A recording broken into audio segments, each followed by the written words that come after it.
Welcome back to Nightcap Chat, the pop culture, comics, and gaming podcast. Today we are talking about the Del Rey Star Wars books and Spider-Man Far From Home. I'm your host, Blade O'Neill. And before we delve into the thick of things here, I just want to take a second to thank you all for liking and sharing and subscribing to the podcast. And I not only want to give you guys a spoiler alert for Spider-Man Far From Home, because this episode will have lots of spoilers from that movie. So just forewarning you now.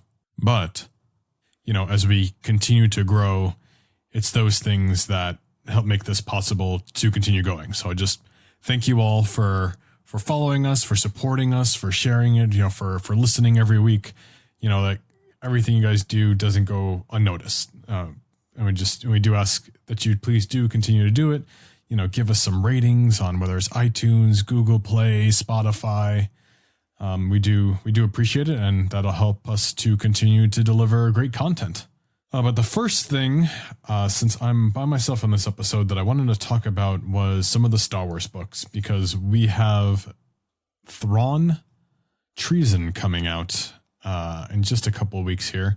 There is, of course, a San Diego Comic-Con exclusive version that is going to be released this weekend with a super cool cover. I encourage you guys to Google that if you like Thrawn or Star Wars at all. It's a really cool cover. I should look up who the artist is. It's got Thrawn sitting in this chair, and there's all the Chiss, which is the alien race that Thrawn is behind him. So it's going to be interesting to see how this plays out.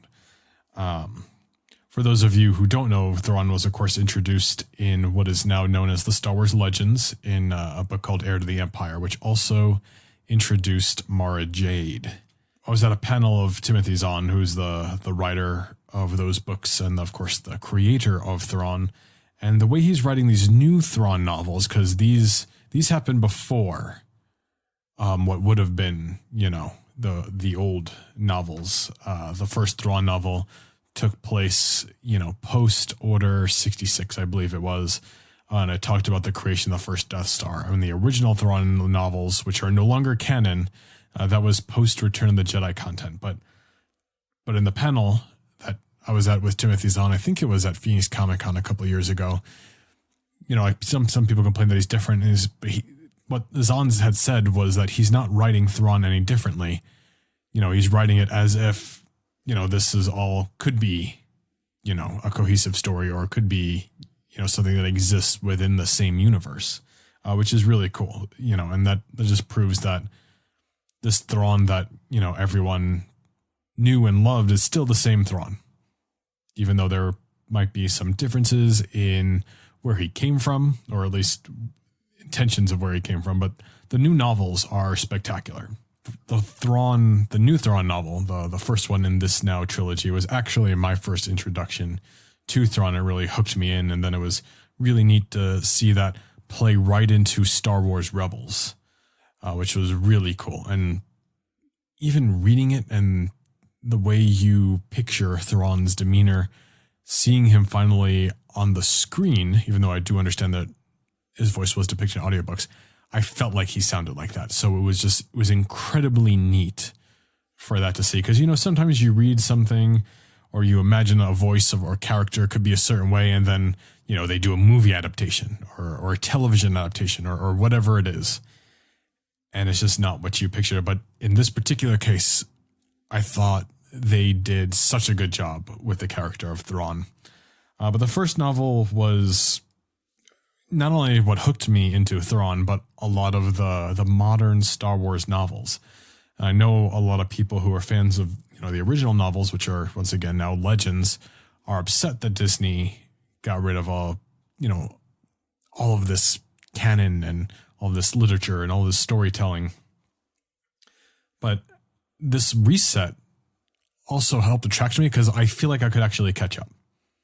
Although now, of course, I feel like I'm falling behind because I'm getting the books faster than I can read them, just being busy with life and stuff. But Thrawn is really what hooked me into all of these.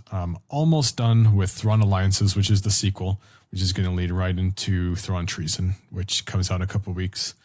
Thrawn Alliances had a little bit of parallelism between flashing back to the Clone Wars era where he met Anakin, which, yes, that's canon. And he returns to the same planet of, I believe it's called Batu, which I also believe is the same thing that Star Wars Galaxy Edge at Disneyland is taking place at, is the planet Batu, I believe. I double check that. But so now Thrawn is going to that same planet with Vader. And it is very interesting. And there's a storyline that goes on with Padme as well, and I won't spoil that too much. But of course, the cover does have Thrawn with Vader behind him. The San Diego Comic-Con exclusive for that, I believe it was last year, had Thrawn from the Clone Wars era, and he had a more black suit that I believe was part of the Chiss Ascendancy. And he had Anakin instead of Vader on the cover, which was a really neat variation of that cover. But man, the San Diego Comic-Con exclusive covers have just been phenomenal, and I'm so excited for the next Thrawn book. I already read an excerpt of it that they released. For those of you who haven't read it, there was a meeting with, I believe, some of the Moffs, and then Tarkin was in there, along with director Krennic from Rogue One. And they were talking about, I'm describing it a little boringly, but, they're talking about shifting the funds away from Thrawn's TIE Defender program to the Death Star. And there's a problem that's arising that's hindering, taking care of this issue with the Death Star, and they want Thrawn to fix it so he can keep his TIE Defender program money, essentially. So they're talking to the Emperor about all that. So it seems to be, since it's called Thrawn Treason, based on all of the teasers, it seems like Thrawn's allegiance might be being tested here. So it sounds like it might be a very Thrawn and the Emperor-centric story, and might have a lot to do with the Chiss. So it's really exciting to see, especially since there's not a lot of Chiss right now in the current canon. So it's going to be excited to explore. Speaking of Tarkin, another one of my favorite Star Wars novels was the Tarkin novel. And, on paper, I could see why people might think that sounds boring. And I'm not even sure what prompted me to even download it, but I was at jury duty and we were just waiting and waiting. So I got the audiobook and I listened to a few hours of it, and it just hooked me in. That author, I'm going to butcher his name. I think it's James Luceno, I believe it was. He did a phenomenal job writing it. And the audiobook really helped me just blow through it. They delve more into some of Tarkin's backstories in this, and Tarkin was a force to be reckoned with. And something I think has been very interesting was between the Thrawn novel and the Tarkin novel, it seemed like both of them had guessed that Anakin was Vader, which I thought was interesting. It's funny that everyone keeps kind of figuring that out. I don't believe either of them were over 100% sure, but it is alluded to in both of those novels, which is pretty funny because, of course, if anyone has seen Clone Wars, Tarkin had, of course, met Anakin during that time period. But Vader is a really big part of Tarkin's novel as well, which is interesting because Vader was a really big part in Thrawn's second novel there too. And they also had a sort of reluctant team up until, with everything that happens in the novel, you see why Vader, or I should say Tarkin, had earned Vader's respect, at that point. But really well written novel. I can't recommend it enough. And it really made me a Tarkin fan. I got to be honest, now I'm, all about the figures and his Funko Pops. There's a Smuggler's Bounty Pop there. As far as the young adult novels go, there's an Ahsoka novel. And I will admit, it's a little slow in the beginning.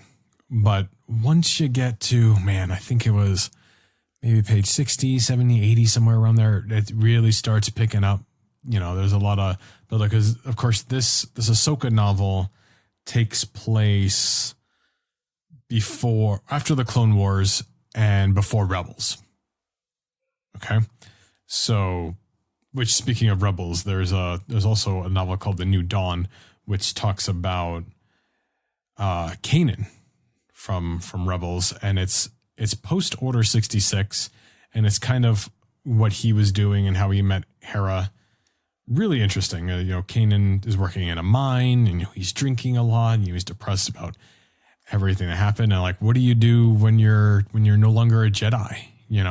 And some similarities too to the Ahsoka novel, and the fact that like, where do I fit in now post Order 66? The only main difference is like the Ahsoka novel is written a little more for young adults, but it is pretty good. I really did enjoy that. There's also, what also really helped make that interesting was, in Rebels, there was the seventh sister, the fifth brother. There was another one of those Inquisitors in there that turns out to be one of the bad guys, which is really neat. But without spoiling too much more about that, that Ahsoka novel was pretty solid, and I really hope that they lead into that in the final season of Clone Wars that's coming out. And I think it was Disney Plus, right, at the in November. There's a lot of little things in that novel that, because in between the chapters, there's little references of, just after Order 66, like her going into hiding, talking to Rex, I think, one more time, putting her lightsabers like near a grave, I think, something along those lines. Stuff that really could have been in the last season of Clone Wars, and it's going to be interesting to see if that ends up being in the end of Clone Wars. Because if I'm not mistaken, I want to say they consulted Dave Filoni on the Ahsoka novel. I could be wrong. I know a lot of people sometimes do get upset with Disney, but for the most part, I think Star Wars has been handled pretty well. And I'm excited to see what else we got with, especially with the last season of Clone Wars. We got The Mandalorian coming up.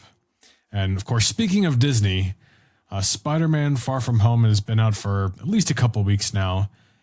And I don't know if it was my extremely low expectations, but I thought it was great.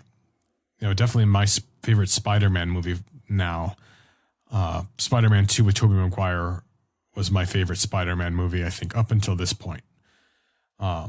Fantastic overall, and how Marvel handled the marketing of this, I think, was fantastic because, and we talked about this in some previous episodes of Nightcap Chat, is that we wanted Mysterio to be a fraud. And that's the most interesting part about Mysterio, is that that's something different. It's all smokes and mirrors.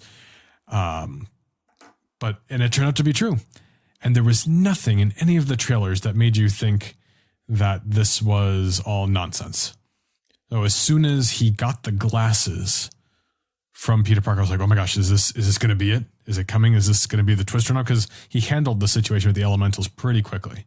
So you knew it was going somewhere. I mean, like, I had faith that Mysterio was going to be a fraud and the actual bad guy of this movie, but the advertising, kind of was seeing otherwise, and like today trailers give away so much that, I was kind of worried that it wasn't going to go that way. So I'm really glad that wasn't spoiled.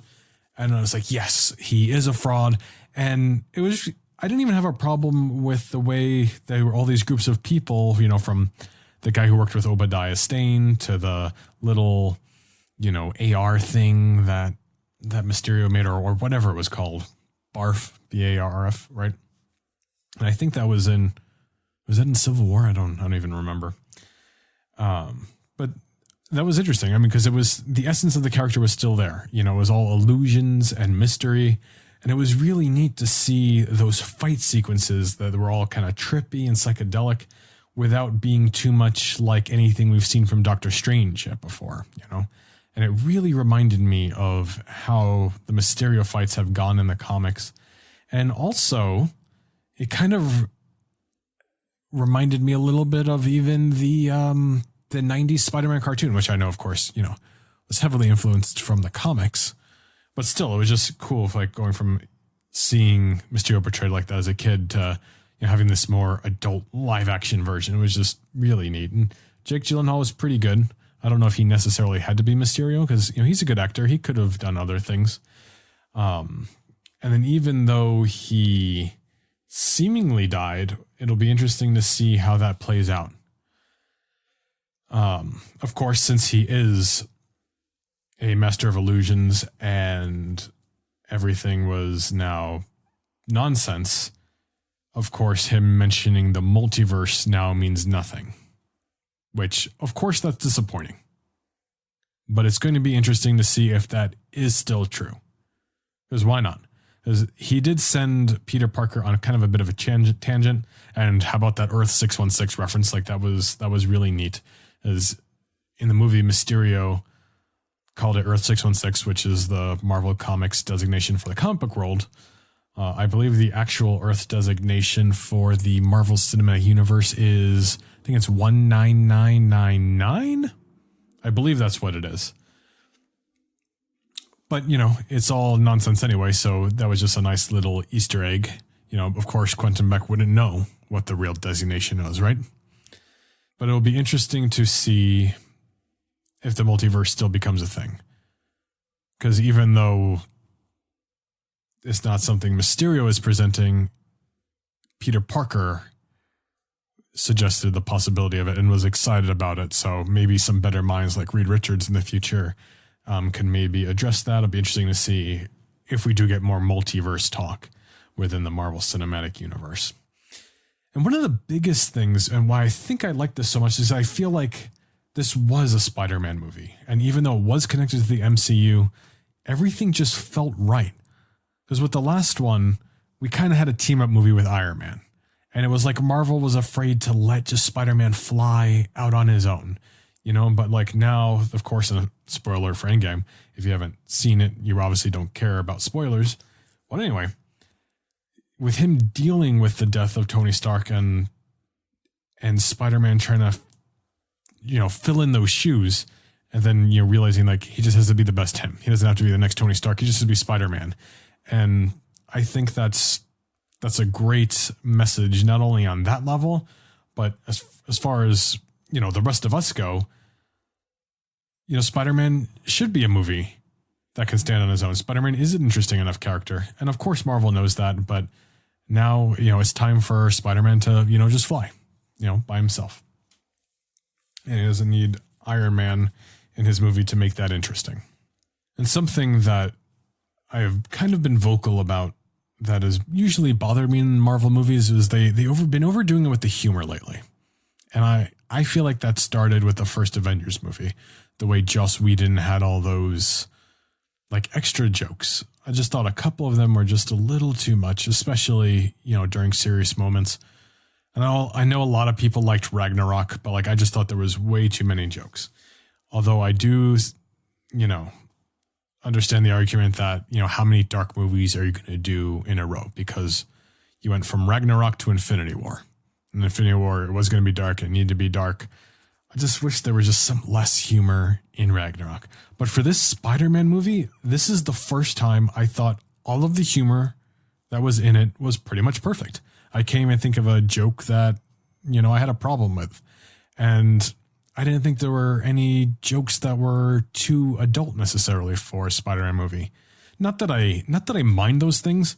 I just thought the Spider-Man Homecoming, some of those jokes were just a little adults. And for Spider-Man, you want Spider-Man to be, I hesitate to say kid friendly, but the family friendly, Marvel movie, as opposed to Deadpool or the Netflix shows, which have a more mature reading. Like this should be a movie for everybody. Like we don't need that in Spider-Man, but I was really happy with the humor. I was laughing. And even MJ, I guess we'll call her. She was a lot better than this. I mean, she was very aloof in the first one, but she was a little more charming.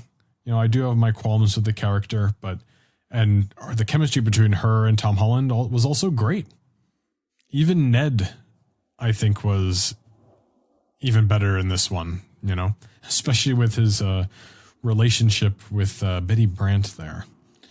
And speaking of which, the beginning where we have this student announcement talking about the repercussions of Avengers Endgame, and they now refer to everyone coming back as the blip, I thought was so funny. And I thought it was a really well done way to talk about Endgame. And even though it's a little bit of a cheap exposition of dealing with all the post-Endgame stuff, we needed it. And it was a great way to do it. And I thought it was very organic. And what a fun way to talk, calling it the blip. And I just feel like that was so correct to kind of have this very lighthearted name for the people who came back, 5 years later. And, of course, there was all speculation, like if 5 years went by, not everyone disappeared during the snap or the decimation or whatever you want to call it. So it was interesting finally getting to hear it. And, a lot of the questions for post-Endgame have now been answered. However, for those of you who stayed after the credits, we do have some more crazy implications. That's not only going to be interesting for the next Spider-Man movies, but possibly Phase 4.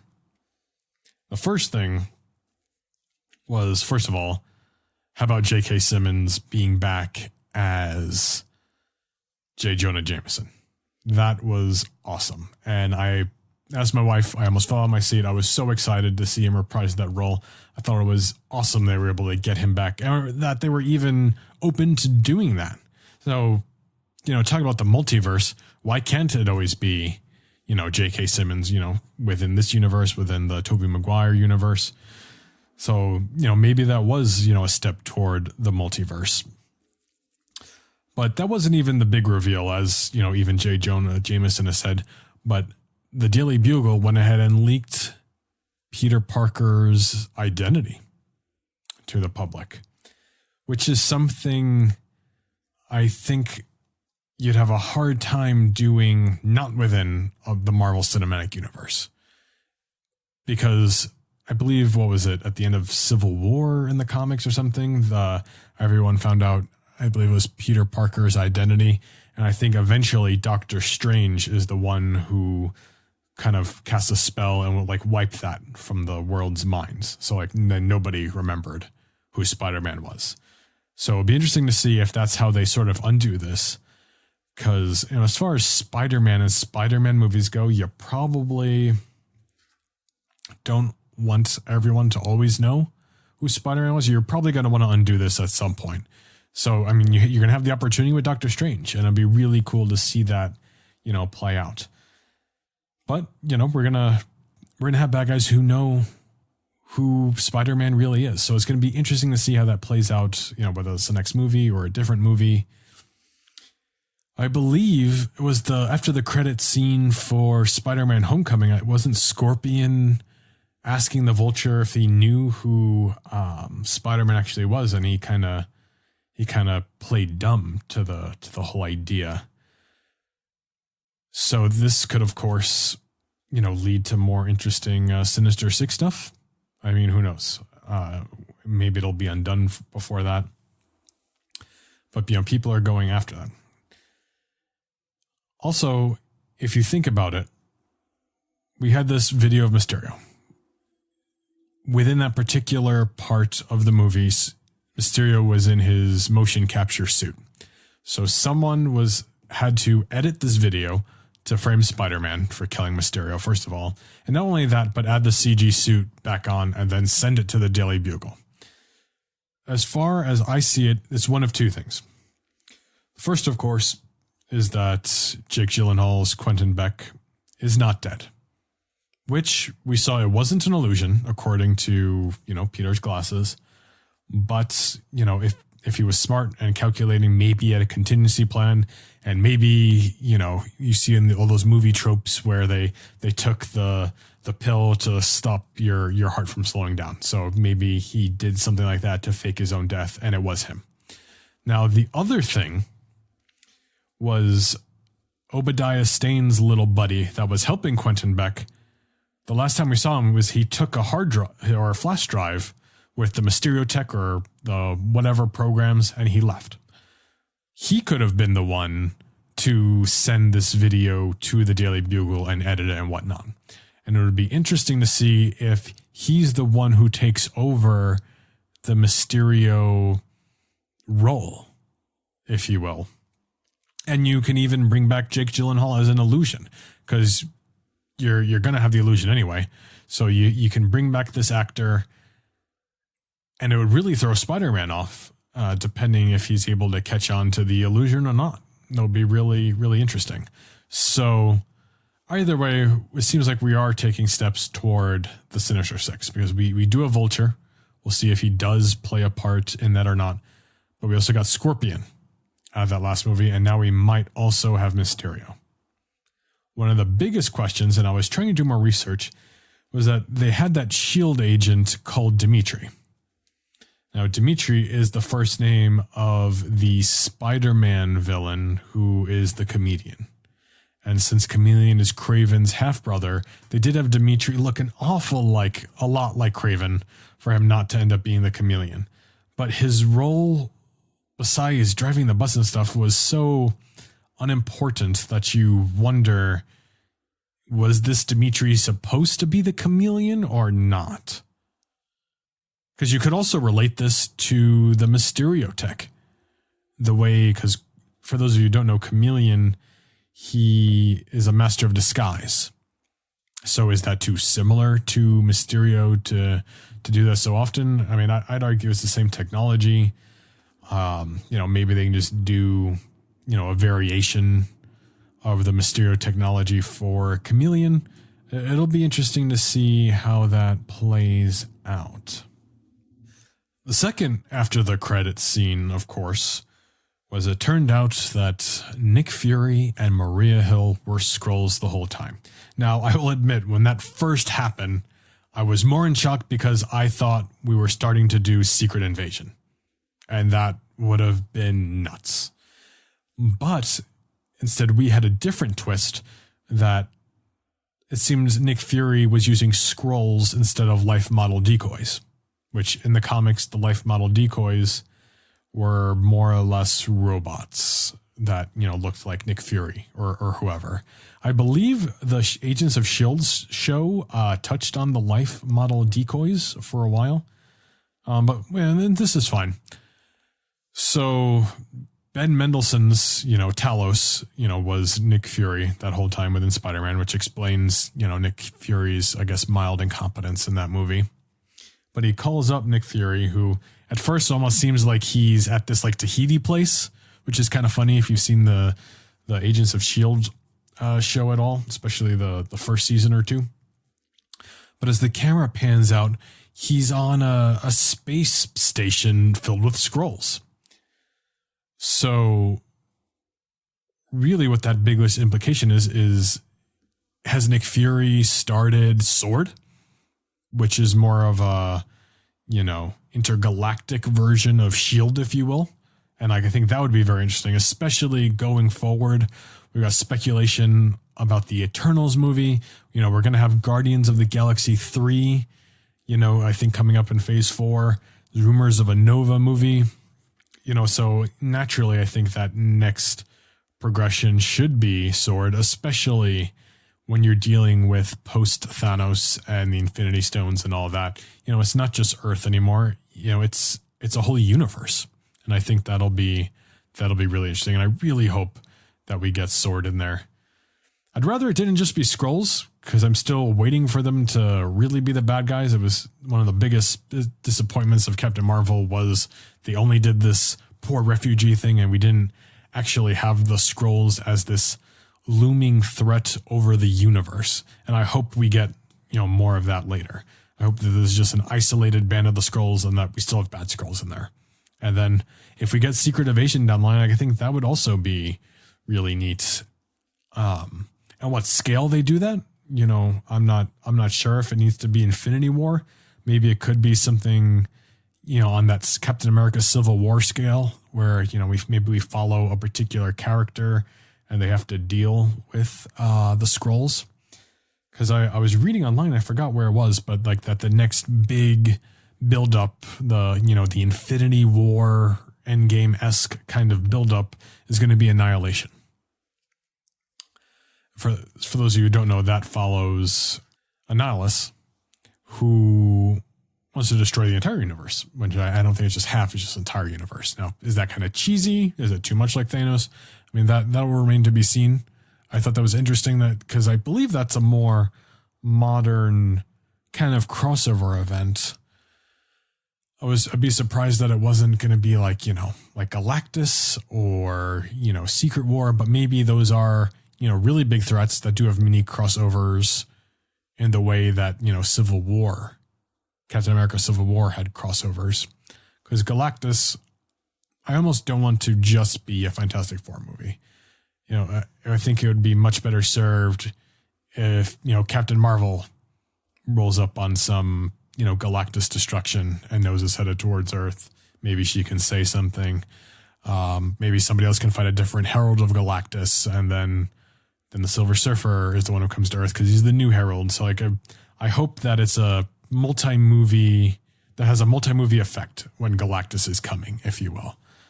I feel the same way sort of about Secret Wars, as I don't know if Secret War is something exciting like Infinity War because it's just the Beyonder putting people in battle world kind of thing. Like, is that interesting? Do you have Grandmaster play a part in that since he's already established character? Because Beyonder is kind of weird, and that's going to be kind of hard for the general audience to kind of digest by itself. But I think that would be a good, middle of the stage movie, and I keep putting Civil War, as the example, but having this kind of even a multi-movie crossover event, just not on the same scale as Infinity War, I think would be really neat. And I would love to see that sooner than later, mostly just to try to get a black suit Spider-Man in the way that he got the black suit in the comics, and then have it be a symbiote. I think that would be really neat. Because then, maybe if we get a second trilogy of Spider-Man movies, maybe we can not only have Venom and the black suit play out in a story, but it would be really cool to have Green Goblin. And I know Green Goblin was done not only in Spider-Man 1, but we had Harry be the, quote, Green Goblin in Spider-Man 3, and then in, The Amazing Spider-Man number 2, we had a Harry Green Goblin again, and we kind of skipped over Norman Osborn being the Green Goblin. But I want to see a really good version of the Green Goblin and have him even more like the comics than we have had yet. And I want it to be a costume and not, even though William Dafoe did a wonderful job and his acting and everything was great, I'd like to see a good Green Goblin costume on screen. That's more like the comics. More an actual goblin, and just have him be crazy and not a monster. Don't take anything from like the ultimate version of Green Goblin. Like I want to have a good Green Goblin, because the Green Goblin is such a neat character, and it would be a shame to waste that part of really Spider-Man's important history. And maybe don't have Harry be the Green Goblin. Maybe we can skip over that. Maybe he can just be the Hobgoblin, because we haven't even got the Hobgoblin yet within a Spider-Man movie. I mean, it was almost into that in Raimi's Spider-Man 3, because I think there was that extra helmet of a different color that was like a repainted version of William Dafoe's helmet. But it would be really neat to see any of the goblins, come to fruition. Whether or not any of them has to be a part of the Sinister Six, I think that remains to be seen. Maybe I wouldn't necessarily want Norman Osborn's Green Goblin to be part of Sinister Six, but maybe we can have a Hobgoblin join them. And another thing that I think would be important is introducing Black Cat really soon. Because by the time we get to a Sinister Six movie, it's going to be really hard to have Spider-Man fighting 6 people at once. So you can have Black Cat help. So, start her off, as a thief, and he's trying to catch her or whatever. And then, have her change, sides. Because, this thing with Michelle or MJ or whatever you want to call her, in theory, it's not going to last forever. I hope that we get an actual MJ Mary Jane, not this Michelle character. Maybe just don't call Mary Jane MJ. We'll just call her Mary Jane. And I wouldn't even have a problem giving this Michelle MJ, the death of Gwen Stacy. And I was almost expecting it at the end of Far From Home, that Mysterio was going to kill her. And I don't know if I necessarily have a problem with that, because we did just get a really good death of Gwen Stacy at the hands of Green Goblin story at the end of Spider-Man 2 with Andrew Garfield. So, I mean, how many times you can do the same thing over and over? I understand that. And I'd like to see Gwen Stacy within the Marvel Cinematic Universe, and I'd like it to play out that way. But it seems like Marvel is hesitating to do the same things that have already been done, especially since they even went as far as skipping Spider-Man's origin, really. I don't even think we've seen that play out at all, even in a flashback yet, if I'm not mistaken. I know it was referenced, and I'm not even sure they called Uncle Ben by name, right? I know it was just alluded to maybe once. But it'll be interesting to see how all of that plays out. Now that people know Peter Parker's identity, I wonder if they'll have Spider-Man take on some of those different identities like he did in the comics. Man, those costumes are just escaping me right now.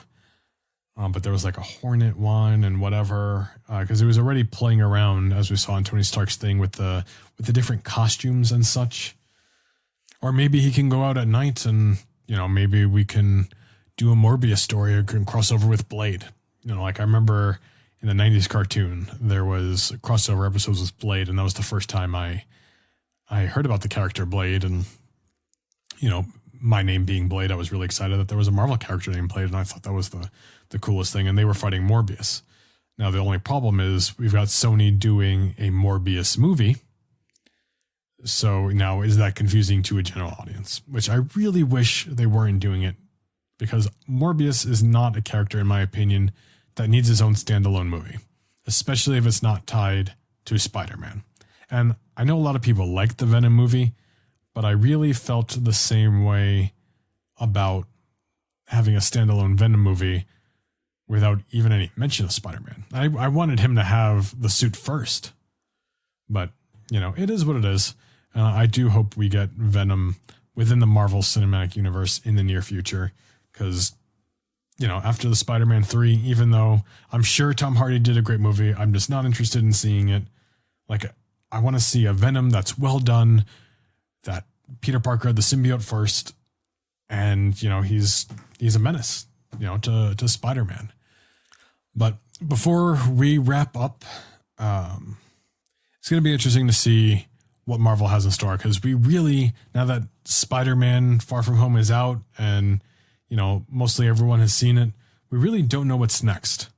And that's why it's going to be really interesting to see what news comes out of San Diego Comic-Con this upcoming weekend. So next week's episode, Ken will be back, and we're going to be talking about San Diego Comic-Con. I'm really excited to see what news comes out of there. There's rumors that Marvel's doing Eternals. We know that there's going to be a Black Widow movie, which is probably going to be about her origins, of course. We know Doctor Strange 2 is due to be a movie at some point. We know Black Panther 2 is also due to be a movie. We know Guardians of the Galaxy 3 should be filming. I thought it was next year as well.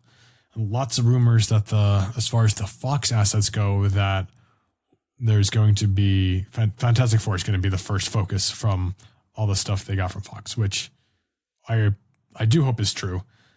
Not just to have the Fantastic Four within the Marvel Cinematic Universe. So to me, more importantly, like all the things that come with those Fantastic Four rights, like Doctor Doom, Silver Surfer, Galactus, Uatu, and I think Annihilus was part of those rights as well. So having all those characters be a part of the MCU should be so much fun. There have, of course, been a ton of casting rumors regarding the Eternals movie. Angelina Jolie, Millie Bobby Brown, which they both, I'm sure, would be great. Also, rumors of Keanu Reeves being a part of that. We'll see if any of those rumors are true. I don't know why everyone's on this Keanu Reeves hype right now.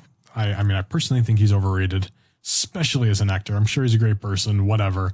I really don't understand what the draw for Keanu Reeves is right now. I'm sorry. And if you like him, you're entitled to that. But honestly, I don't get it.